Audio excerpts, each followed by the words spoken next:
Catch you fuckers at a bad time.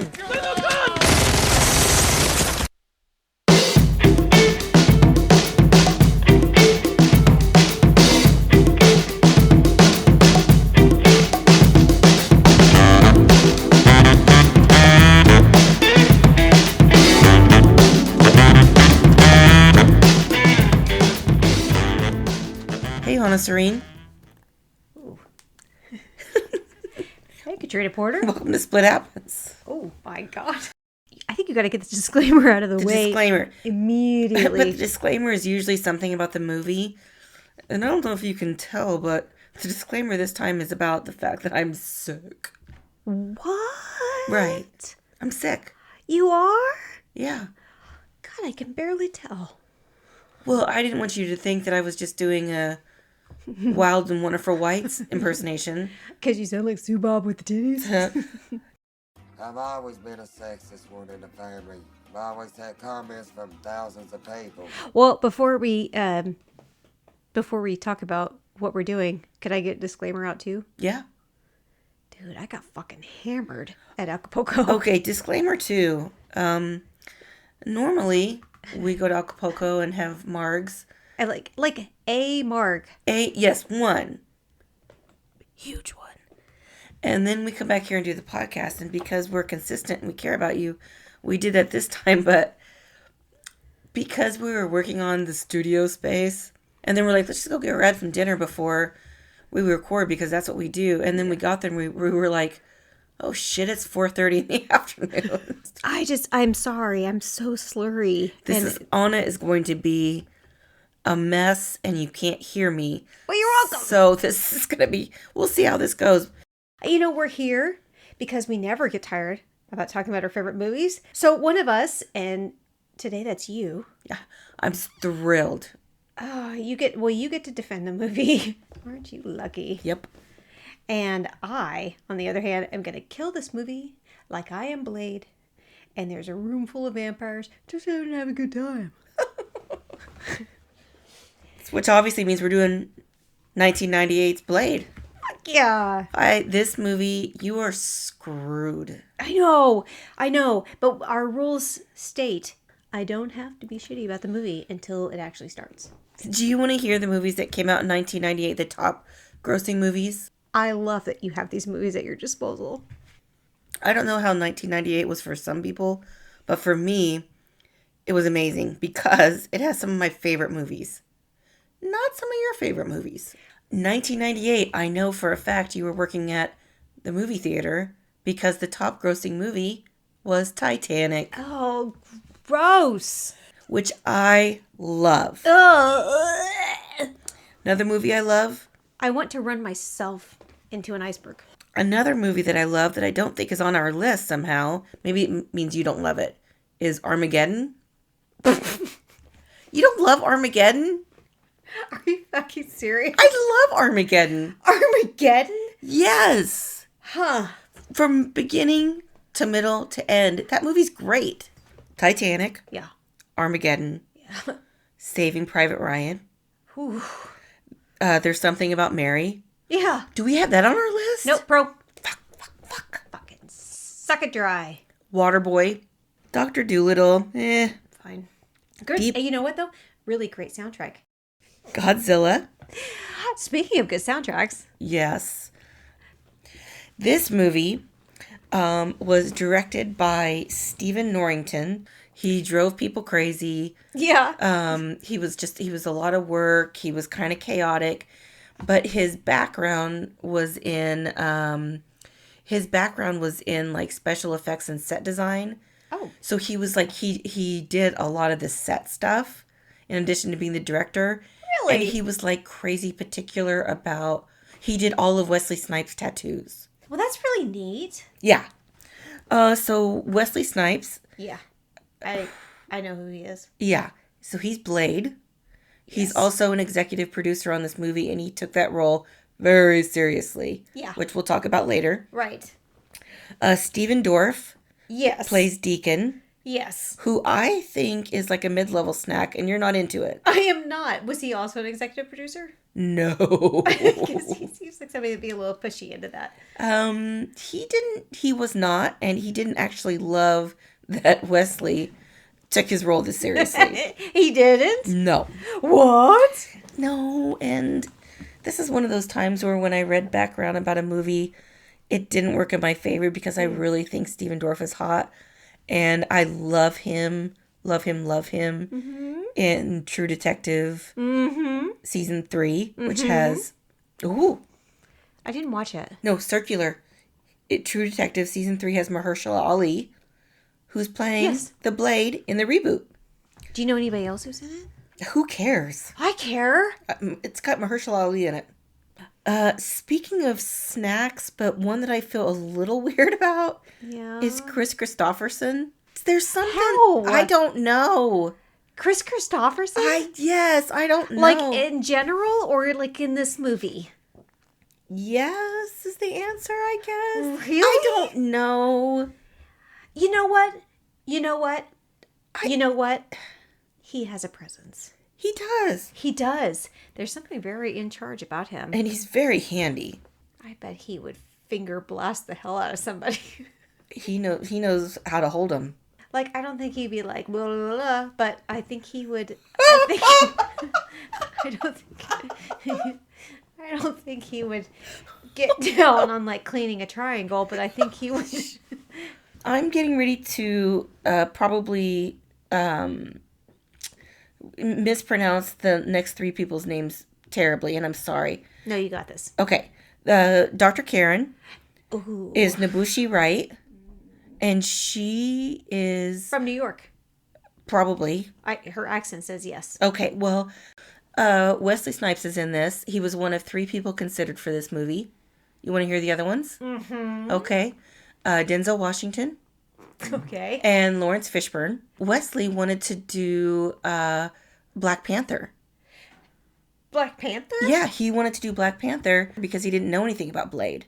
And they're like, no, bitch, you're doing Blade. The head vampire is Dragon Eddie, played by Udo Kier.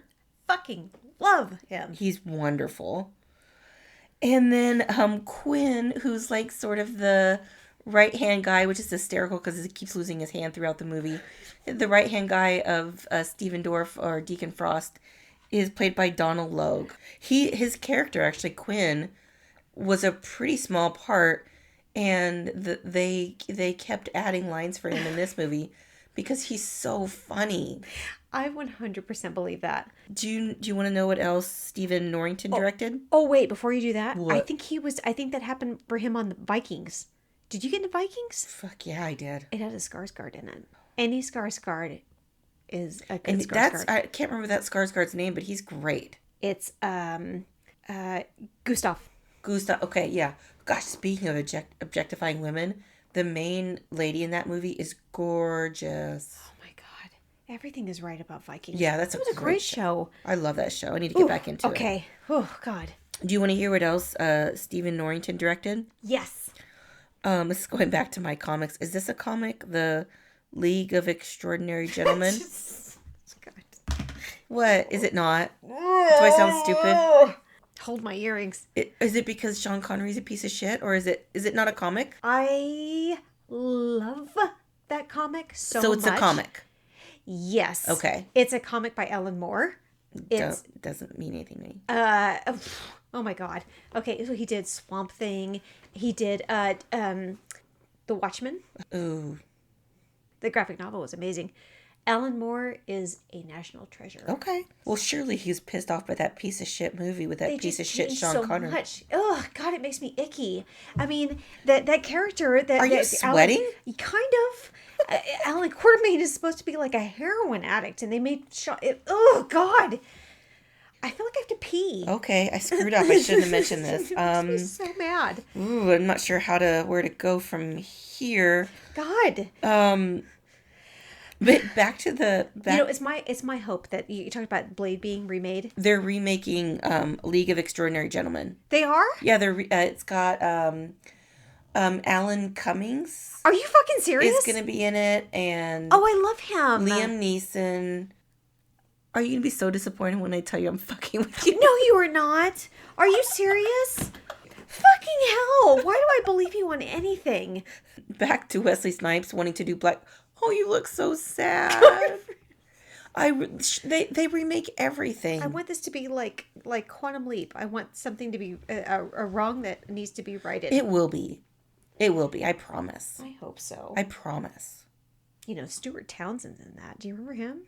Yeah. The only thing I know about him is that he dated Charlize Theron. Did he really? Yeah. He's Dorian Gray, and that was just one of my favorite Interesting novels. Well, they broke up, and Okay, I don't know what happened, but I take Charlize's her side. Okay, sorry. 'Cause I she's promise amazing. I'm going to stop leading you astray. Okay. I'm just drunk. So, it's fine. Wesley Snipes, when he was told you can't do Black Panther, but you can do Blade, he's like, okay. So I just approached the Blade character. He's like a really cool character. He gets to kill everyone, but still be the good guy, do martial arts, and wear a leather suit. And I love that. He's like, and that's exactly what he did. That would sell me into making me a movie. Yeah.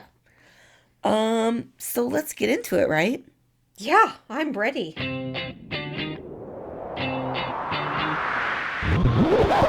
Let the games begin. The movie starts with a Black person being killed immediately? Tell me I'm wrong. TBD. Is she dead? I don't know. Did she get bit by a vampire? She looked dead. She looked dead, but things are not always as they seem. Hashtag Willy Wonka. I could have predicted so many things about tonight. That's not one of them. Hashtag Willy Wonka. Just like Synergy, someone dies, someone's born, and Blade comes into the world. So we get that, and then we go to who's entered the chat? Tracy Lords. Fuck. Yeah. She's great. Yeah. And she's great in this movie. I'm so glad she's in it. Mm-hmm. And she's bringing in this dumbass Yeah, she is. to this kick-ass vampire rave.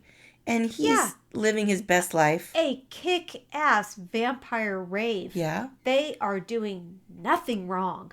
And they're having it. They're having a good time. Yeah. But then blood starts rushing down. And we know that blood probably came from some innocent people. I'd say and blood started rushing down. No. Not but and. No, then. And coming from a completely safe source, probably a blood bank, donated blood, everything's fine. They're not killing people. They're just drinking blood and having a fucking rave. Like everybody did in the late 90s. I've never been to a rave. Well, oh God. But I did go to a Lutheran college. Yes, you did. Because you're a good Swede.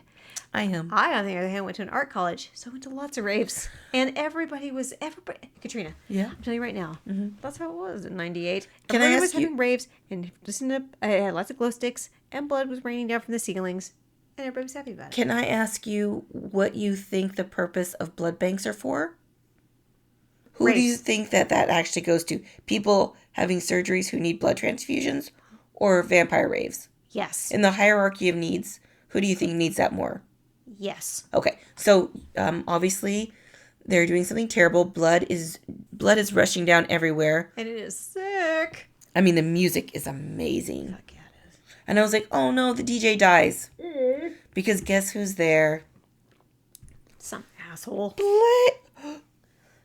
Blade, more like Buzzkill.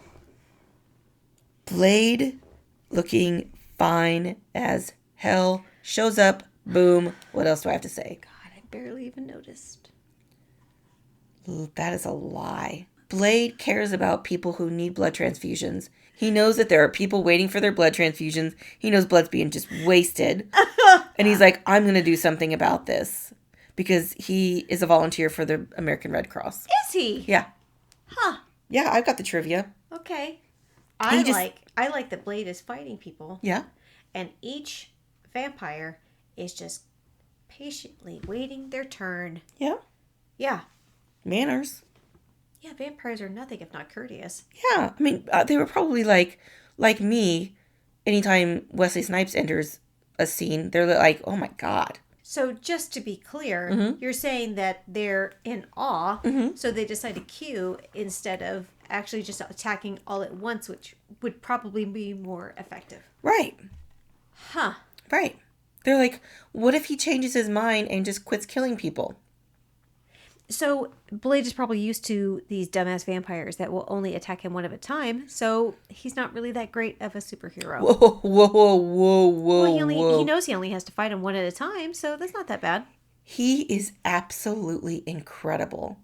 At waiting. No, his fighting is the martial arts that he does in this movie are great, but also how do you this is when they were asking people about how did he look so great in this, they're like, well, how do you make somebody look great?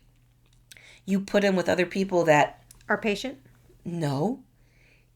There are expert martial arts people in this movie. Like throughout the entire movie, they are all great. Oh, word. So it kind of, not only did it elevate him, but he was also reacting to the great martial arts that were occurring from the other people in the movie. Like everyone was an expert. Blade does this thing, and there's these little things that he does throughout the movie. He does these little kind of quirky things. And in this, the first time he does it is this scene where he does like a little smile and a fist bump, and it's just perfection. I love it. I don't remember. Yes, you do. I can tell in the smile on your face that you know exactly what I'm talking about. No, I was thinking of a funny joke earlier.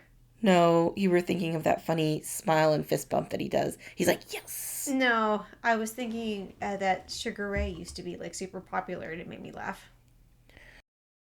So Blade kills a bunch of people, and then all of a sudden there's a guy talking like somebody that we would have gone to church with growing up.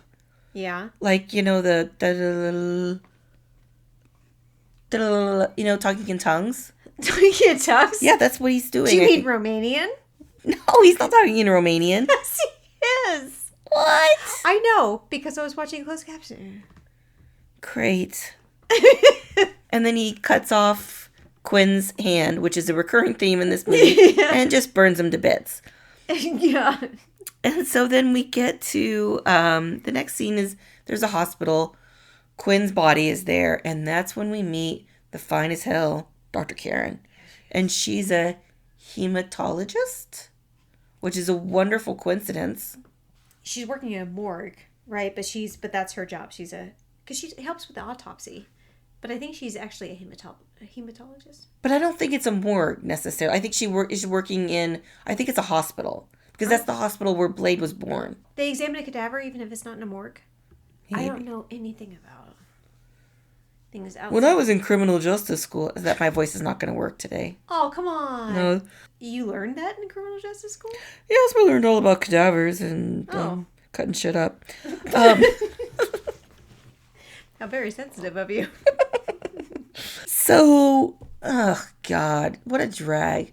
So, Dr. Karen, there's somebody talking to her named Curtis, who's like, why aren't we together anymore? And Dr. Karen has no time for it. And long story short, he gets bitten, and I say, who cares? Yeah, I don't care. I know a lot of Curtises that I would happily have eaten by a burnt marshmallow. Right. Blade shows up. Yeah. And because he wants to finish Quinn off. Yeah. And he sees Dr. Karen. Karen gets bit. And he sees her, and he starts to leave, but he has flashbacks of when his mom got allegedly killed at the beginning of the movie. And so he takes her with him. Yeah. Like the cops are shooting at him. Right. With a hostage. They're still shooting. I like that Blade drives like I do, like he's just waiting to be pissed off by somebody. Yeah. Like he's really I really connected with him. Blade takes Karen to his hidey hole where Whistler is waiting, and Whistler's like, what the fuck's this lady doing here? You mean Chris Christopherson? Yeah, Whistler. Oh, I mentioned Stephen Dorff as Deacon Frost earlier. You did. Okay, Ski Ulrich campaigned heavily to play that role. They also wanted Mark Wahlberg to be Deacon Frost. Deacon Frost. What would that have been like? Weird. But guess who else they wanted? Who? They wanted Jet Li. Jet Li? Yeah, but instead he's like, I think I'm going to do Lethal Weapon 4 instead. Yeah, guy. Wait, was that a good one? I mean, they all have that piece of shit what's his face in them, so. Yeah, listen, I'm not invoking his name. Jet Li would have been super interesting. Yeah. I think he would have been great because he's great in everything he does. Yeah. Karen gets injected with garlic. That's rude. to see if she can survive being bit by the vampire. And they make a point of saying it's kind of touch and go. Okay, so then it cuts to The Shadow Council? the Shadow Council. And I have in my notes, fuck me, Anna's going to have a lot to say about this. Yeah, what's up, Flesh for Frankenstein? You know how I mentioned Karen? Yeah. You're never going to believe this, but the studio, they wanted a white actress. But old Wesley was like, nah. Good. Yeah. Where were we? We're on the Shadow the racist Shadow Council. What do you mean racist? They're absolutely racist. What are you talking about? Oh, I'm sorry. Are they okay with not purebloods? What does it have to do with race? Vampire race. Yeah. They're not into... They give Deacon Frost so much. You're not pure blood. You are not born into being a vampire like I was. That was my... that's as close as I can get to it. They're a little country club. I'm not gonna, I won't lie. Yeah. Can we talk real quick about him being in Flesh for Frankenstein, though? Okay. If you have not seen Flesh for Frankenstein... Oh, I'm so sorry. Which you probably haven't. Because you have better things to do with your life. Right. Listen to this, and then any of our other podcasts that you haven't listened to. And then go watch the movie Flesh for Frankenstein. Probably wouldn't hurt if you were a little lifted in some way. Yeah. You will not regret it. If nothing else, just for the line, To know death, Otto, you have to fuck life in the gallbladder. It's a crazy movie. Brilliant. And love it. We get to the part where Whistler is injecting Blade with the serum, which it becomes clear that part of the plot of the movie is that Blade is not going to kill people or suck people for food. He's got to have this serum so he can stay alive and then go kill more vampires. I've never been in a position where I have to suck people for food, but thank God. I mean, I'll do it. But Like, thank God. I've never had to do that. I'll do it. That reminds me of that stupid Meatloaf song. I'll do anything for love, but I won't do that. I'll do anything for love, but I might do that. Let's talk. Whistler starts showing Blade some of the new equipment that he's worked out, the new weapons. And it's funny because Blade holds something, he's like, still heavy. And Whistler's like, but you're so big. And it's just, this movie And you're is, like, yeah, he is. yeah, he is. Whistler clearly went to the Ernie from the Crow school of delivering information. Because he says to Karen, you might be a vampire, you might not. We'll learn soon. See you later. Bye. Blade leaves Karen stranded in her apartment. Well, in her apartment complex, because first she is deciding whether or not to go on an elevator, and sees a bunch of people with like weird symbols on their necks, and then she goes into an enclosed space with them. She does, but she's been through some shit. She's also a very trusting person. She's also a dumb bitch. My lady friend is a dumb bitch. Would you go into an elevator if you saw something suspicious? Whoa. You wouldn't go into an elevator with people if they had a mild cough. No, that's sensible. You certainly wouldn't go into an elevator with people you suspected to possibly be part of an evil horde. I have generalized anxiety disorder. Of course I wouldn't get into an elevator with strangers because 12,000 bad things could happen. So just because Karen is mentally healthier than I am doesn't mean she's wrong. But in this case, it doesn't work out for her. Yeah. She sees her ex-boyfriend get bitten. She gets bitten. She gets whisked away, flown away by a hot guy. Then she gets injected with garlic. Then she sees the guy who saved her gets injected with serum. And then she gets dropped off at her apartment. And she's not hysterical. Yeah, Thursdays, am I right? I mean, if I get food delivery and it's wrong, I lose my shit. Yes, you do. So Not on people. Not on people. Not a monster. No, you internalize all of that anger and frustration like a normal person. Right, that's why I have that anxiety and depression. Yeah, that pesky anxiety and depression. As I've said before, and I will say again for the next 30 minutes, many times, Blade says something else really funny. He's like, it's open season on suckheads. Suckheads. Yeah, vampires. Suckheads. Yeah. not talking about the oldest profession. I'm talking about vampires. Suckheads. Yeah. You're okay with that term? Yeah. Yeah. It Gross. puts them in their place. Fuck I 'em. am uncomfortable with it. So Okay. I'll just, but I stand by that. Okay. Man, my takes are shitty.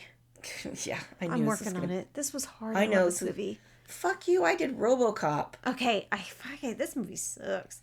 Ugh. I was the con on the crow. Okay. So, do God. better. Ugh. God, let's get this over with. So, Deacon, he's kind of... He's a silly goose. He's up to no good. And he's trying to uncode this ritual that's going to release the... What is it Magra? Yeah. Which is La Magra. which is the blood god, Yeah. basically, which means that he's going to really fuck things up, Uh-huh. and he does. Yeah. And there's this scene where Blade goes in to question someone named Pearl. Wait. What? Can we back up just a little bit? Sure. 'Cause I would really like to hear your opinions on the infinity pools that has rubber duckies floating in it. I love an infinity pool. Yeah? To me, they say relaxation. On the top of a roof? Well, I don't like heights. No, I know. Yeah. That's why I knew this question would be effective. I mean, I think, in all honesty, if I'm speaking my truth, I was more distracted because I think Deacon Frost forgot how to button his shirt. Also, rubber duckies. Rubber duckies floating in the infinity Because he's pool. playful. He's a kid at heart. So, yeah, I know what you mean. I like when he was playing that funny little game of eating his familiar, half eating, and then just throwing him into the rubber ducky pool. I'm sorry. Were we not having a food shortage in 1998? No. Who just throws a half-eaten familiar into a pool? Who eats a human after somebody else? Germs. I'm saying he should finish him. I'm saying you just snack on your food and then you're just like, fuck this, I'm done, and just throw it in. Maybe he listens to his body Does and he's he? like, when I'm full, I'm full. Well, doesn't he understand that there's starving vampires all over the world, and some vampires would just love to be able to eat that? He's just wasting food with zero regard, and I don't like wasted food. Period. I thought you read the comics.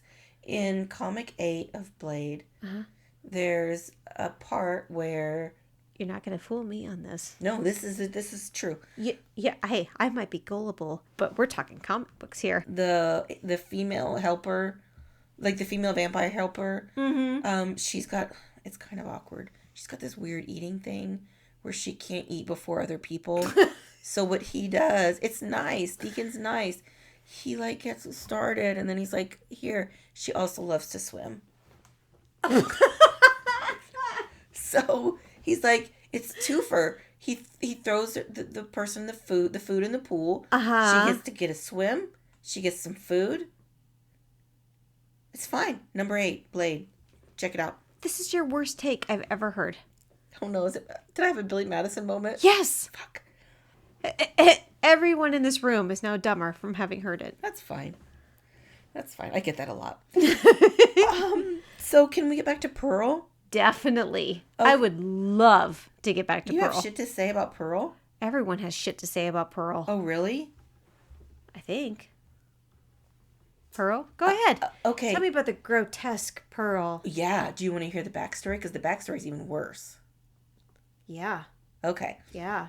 So the director's concept of Pearl was that she's I think it's a male. He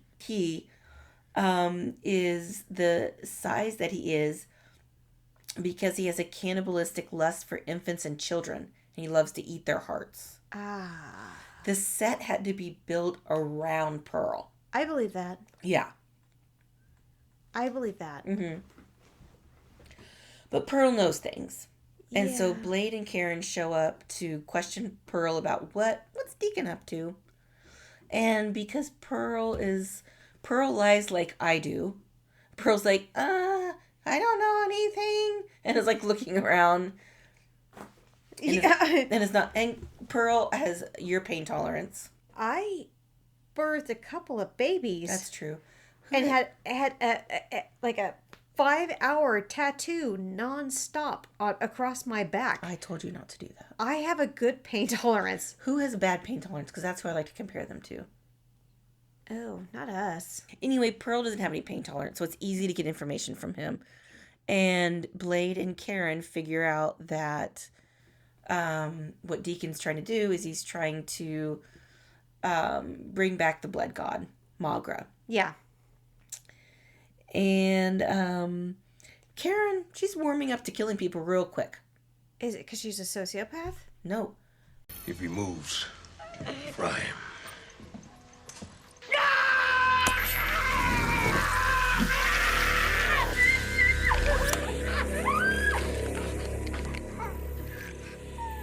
He moved. Listen, Karen knows a children heart eater when she sees one. She probably kills puppies. Karen? Maybe. No, she I doesn't. don't know. They find the vampire Bible. Things are really clicking. Yeah, is that for the pages that are the book hanging in the room? Yeah.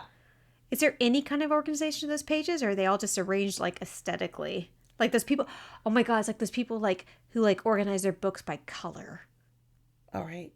You've got me. I knew that had to bug the shit out of you. I didn't like that part. Well, how do you feel about these pages of this book all willy-nilly? I feel like I don't want to talk about it anymore.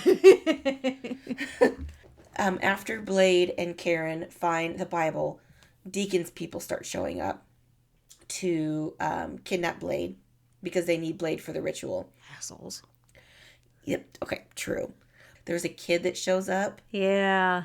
that kind of starts kicking Blade's ass, and Wesley Snipes loved her. I believe it. Yeah, she was amazing. She was fine.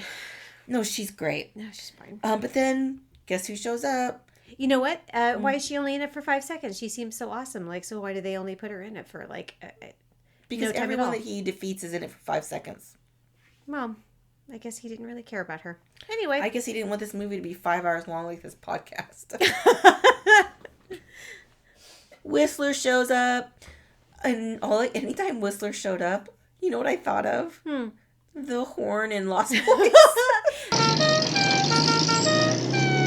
And he breaks them out. When Whistler gets them out and they're running towards the subway, yeah.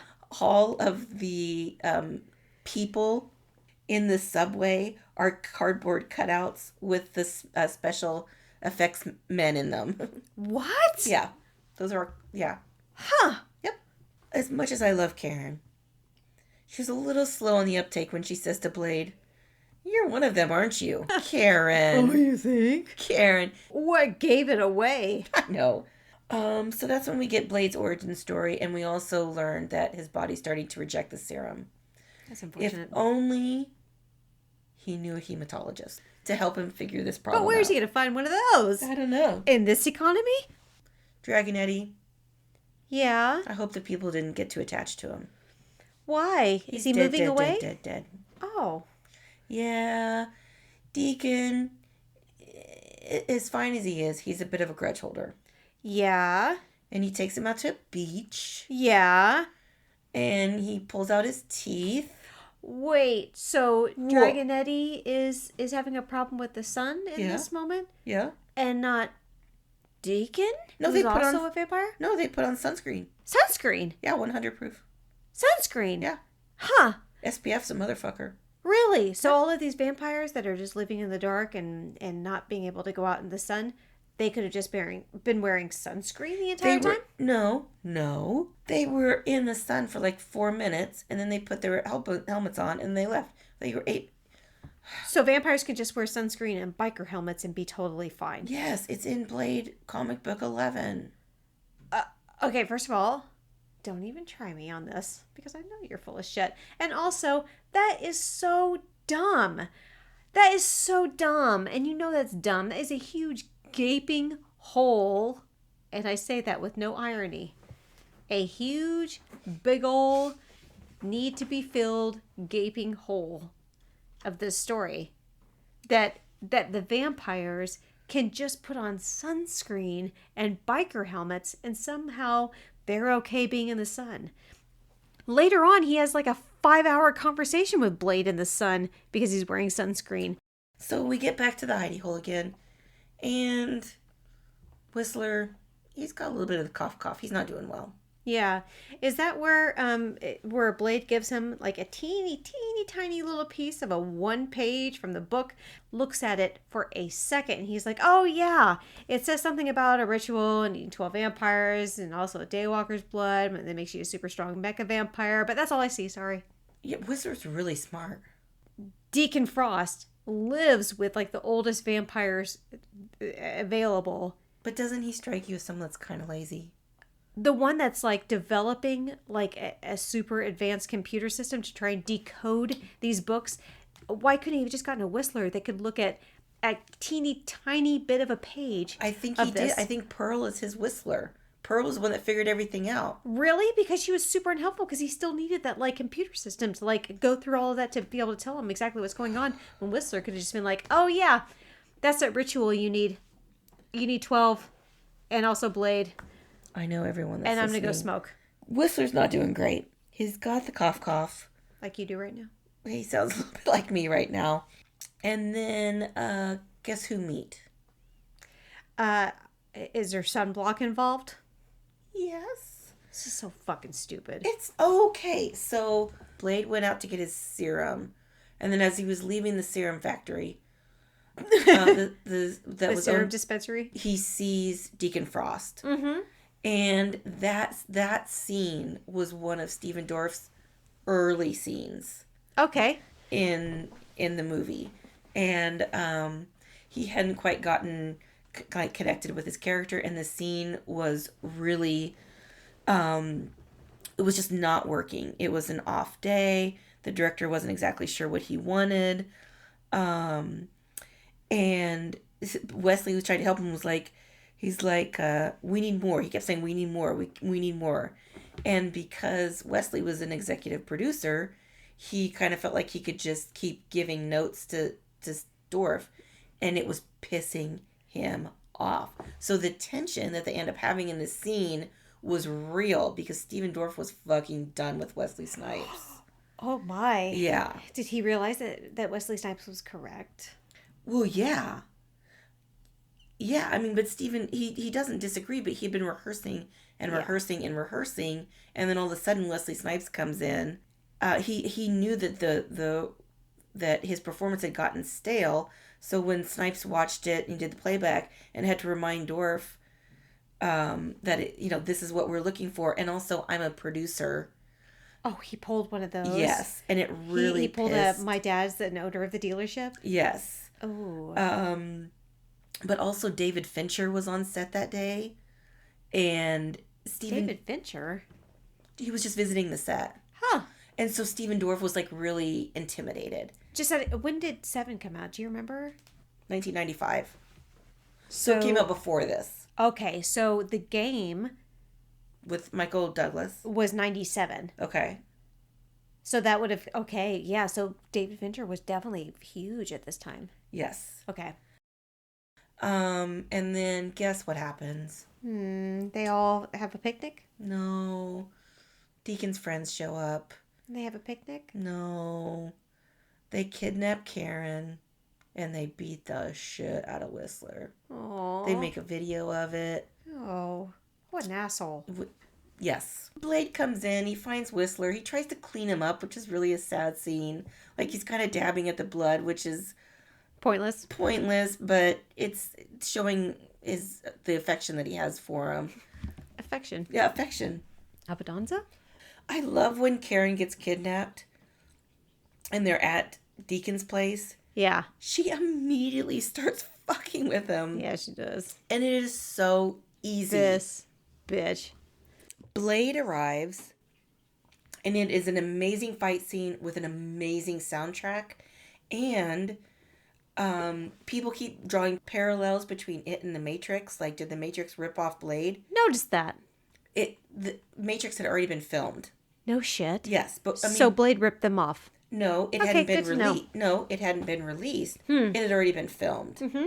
But there are, I mean, you get the parallels because there's this kick-ass fight scene with this kick-ass soundtrack. Yeah.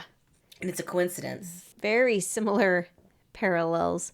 The scene where Quinn is trying to tell Deacon how tough Blade, and he's like, no, you don't understand. Deacon, I don't think you understand. I mean, this dude's fucking bad. Like, he's like, you have 20 guys around him. I was there, man. He's got shit he throws at you. Like the sword. Yeah, he's got the sword. Exactly. Yeah, you can throw it in the air, catch it underneath. Exactly. Yeah, shut the fuck up. I know I said it a couple times. Uh-huh. But I love action movies. I love, it's my beloved friend Kelly. He doesn't like his superhero movies to be as funny as I do. Oh, did he not like Thor Ragnarok? He did. You know, he's coming around because at first he was like, I don't think I'm going to like Deadpool. I don't like it to be funny. I don't think I'm going to like Guardians of the Galaxy. I think he's kind of changing because he loves all those movies now. But it's one of the things I love when there's like action. It's a weird thing. I love action movies where people are just getting killed all to bits. But I like them to be funny. You know what? What? Pro. We don't have Deadpool on our list. Oh. Did you see how I did that? What's negative about Deadpool? Well, you'll have to find a way. Well, guess what we find out? Huh? You know, your early critique about this movie killing a black person straight out of the gate? Immediately. She's not dead. Blade's mom is alive. I don't believe it. No, she's alive. Well, that's nice of her. She seems like a pleasant person, huh? She's kind of a bitch. Oh, she's a bitch? Yeah. Oh, another nasty person in this. Okay. Blade's mom's alive. It's going to be great. Yeah, reunion time, huh? Well, another thing I like about this movie is they could have done kind of a trope where they maybe just have, she's a vampire, she's with Deacon, but then she changes her, you know, she becomes good or she changes. Nope. No. She's just full in on getting the blood from Blade. And she also tries to make out with him, which is kind of weird. Yeah. I'll get back to that. But I like that Blade sees her for half a second and he's like, Mommy. Well, he had flashbacks of her. Like from when he was a baby. Yes. When he was a baby? How does he know what she looks like when he was a baby? And then also that would have been like, 30 years prior? I know the fans listening at home are shouting the same thing. Blade number 7, they explain that he has flashbacks from when he's a baby. It's part of his powers. Blade 7. This is such horse shit. Can we talk about the CGI of this movie? What about it? Really? Talk about it in the context of this came out in 1998. I had to talk about it in the context of whether or not it's good or not because I have to attack this movie, and it fucking is an embarrassment. Are you talking about the blood thing? The blood god? Uh-huh. You are high. The CGI for the time that this came out was great. It looks silly. Okay. Oh my god. I knew you were going to have shit takes, but I had no idea. You know what? I'm going to go take even one more shit take. Steven Dorff is a stupid name. The one he was born with? Yeah. I can't spell it. Is it one R? No, it's D-O-R-F-F. Is it two R's? Is two F's? I don't even know. I have to look back at my notes. Is there an extra vowel? No, I don't know, and I refuse to care. So the blood god shows up. And, And so what they did was they brought all of the people from the Shadow Council. Yeah. And to like make them part of the ritual. They needed Blade's blood. Mm-hmm. Blade is having the blood just sucked right out of him. Yeah, and that guy took his sunglasses too. What an asshole. You know, Quinn took his... Yeah, I actually had that in my notes. Quinn took Blade's glasses. That's not going to end well. What an asshole. Okay. All right. The mom making it weird wasn't great either. You could have brought that up. No. She's absolutely trying to make out with him. What an asshole. Karen, once again, takes care of shit. She gets thrown down to a pit. She's thrown into an oubliette. Like in Labyrinth. With a weird Curtis. Yeah. She kicks the shit out of him. Yeah. Crawls out of there. He tries to attack her. Right. After he says he had loved her. No, he had it coming. I'm not saying she's in the wrong. She's the right. Yeah, what an asshole. She goes, Curtis is an asshole. I agree with you.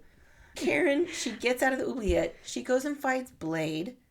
Blade is pretty much drained of blood. She's like, have to find another solution. So she's like, all right, take my blood. Just a sip, though, right? Right.